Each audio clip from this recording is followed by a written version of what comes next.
James Knightley is Chief International Economist at ING. He's joining us now to take some questions. James, good to have you with us here. Thank you very much for your time. Uh, you know, the are we, you know, the point is markets both in the US and India, which are perhaps the two large best performing markets over the last couple of years, continue to knock at all-time highs, despite, of course, the slight cut last night in the US. Here in India, we're very close. I mean, I think 50 basis points, less than 50, 0.5%. What is your sense, James? I mean, is the setup overall positive? Could oil play a bit of a dampener? Or do you think geopolitics is unlikely to influence stock markets at least? I think in the near term, we're all obviously very focused on what's happening to the US interest rate cycle as the next clear driver of where markets are going. I don't think, we're going to be progressing onto the US election in time, but for now, it's this US rate cycle. And we've got, say, 3 key data points between now and September the 18th. And if we get ongoing low inflation, we're going to get an inflation print this Friday. We're going to get another inflation print on September the 11th. And of course, it's the all-important jobs print on September the 6th in the United States. And if we do get a cooling jobs market, low inflation, then the market's anticipation of interest rate cuts and a soft landing, which is the ideal scenario for equities, this soft landing scenario where the economy continues to grow, we avoid recession, but we get a lower interest rate environment too, can really progress the strong narrative that the US markets can continue to outperform. There are obviously clear risks to that, and Jerome Powell laid that out last Friday at his Jackson Hole appearance, where he said, basically, we cannot tolerate any further labour market weakness. The Fed are clearly very concerned that the labour market is in a weaker position than it was in 2019. And if they don't take action, then they could see the economy slip away in terms of growth more rapidly than perhaps the equity market is currently anticipating. So I think it's a delicate balance right now. For now, the markets are in the optimistic soft landing scenario with lower interest rates. But as I say, the risk is that perhaps the Fed needs to step on the gas in terms of rate cuts if the jobs market is weakening, and that prompts broader weakness in the US economy. Sure. James, hi, good morning. Great to have you on the show. The other point that my colleague Prashant just raised, geopolitics. What do you think, what kind of a risk could we be potentially looking at? I mean, so I think the Fed rate cut issue is behind the market. Everyone's expecting at least gradual cuts from here on and, that Goldilocks soft landing.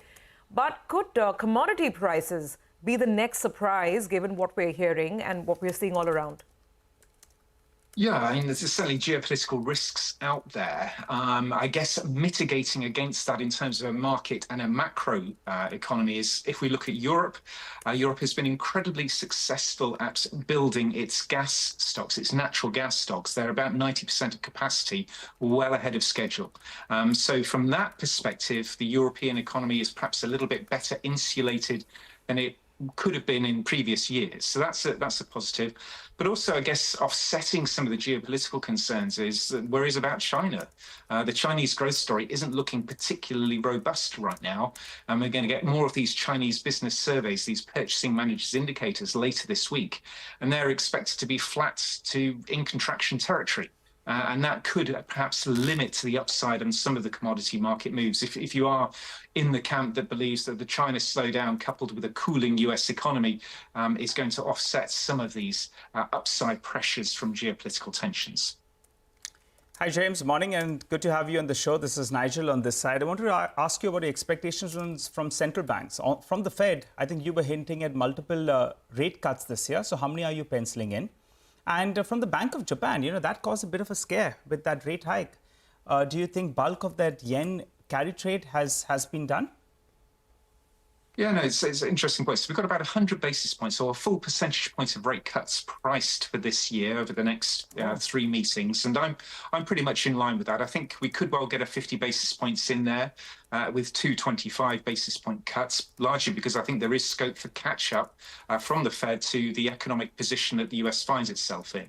And I think, the market's looking at another 1.25 percentage points of cuts next year. And again, at this point in time, I don't have enough to really disagree with that. I think, Fed getting down to a more neutral level makes sense. Inflation is converging on target. So, yeah, I think multiple rate cuts, a whole series of rate cuts, 25 basis points, the typical outcome, but I wouldn't be surprised to see a 50 at some point this year. So that's the course for the Fed, and we think that will generally lead to a bit more softness for the US dollar. But in terms of the yen, the Bank of Japan did raise rates 15 basis points. That was viewed as a catalyst for some of the market volatility we saw a few weeks ago. I think that was a bit overplayed.